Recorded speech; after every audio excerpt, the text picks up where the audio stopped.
L'apôtre Paul nous dit que la particularité principale ou la réalité du mystère caché de toute éternité en Dieu, c'est Christ en vous, l'espérance de la gloire.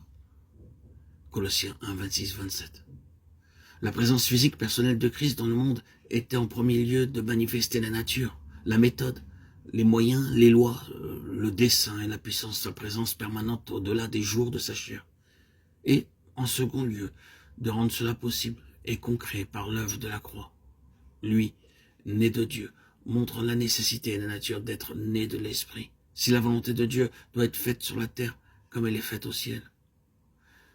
Puis, juste au commencement de son ministère, il a placé la croix, représentée par le baptême.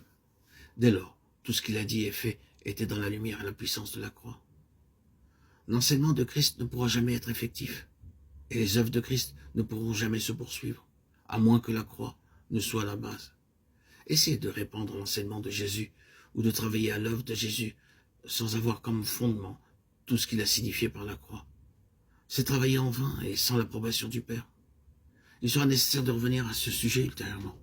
Cependant, cela nous mène au point où nous voyons que, ayant par sa présence physique et personnelle établi la base et la nature de son œuvre permanente, il réalisa et donna par la croix la possibilité que les hommes soient amenés au même plan ou sur le même terrain.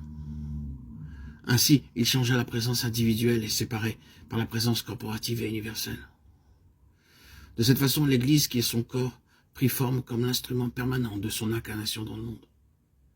Cette Église, formée de ceux qui, unis au Seigneur, sont avec lui un seul esprit, 1 Corinthiens 6, 17, est la seule sorte d'Église qu'il reconnaît. Le mot ou terme corps n'est pas une simple métaphore. Les membres de son corps sont par rapport à Christ ce que notre corps physique est pour nous-mêmes. Le moyen par lequel nous nous manifestons, exprimons et agissons. Cette vérité est très exigeante. Elle va à la racine de toutes les questions de notre vie et de notre service.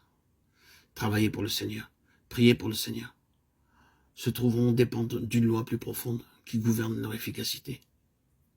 Nous ne pouvons pas nous adonner à l'œuvre pour Christ avec nos plans, nos programmes, nos conceptions, ou organiser, entreprendre une œuvre chrétienne et ensuite demander expressément le sceau et la bénédiction de Dieu.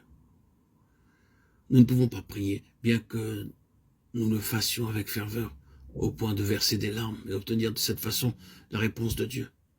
Ne pas s'en rendre compte amène grand nombre de personnes à désespérer, parce qu'elles ne voient pas de sceau imposé sur leur ardent labeur, ni de réponse à leurs prières.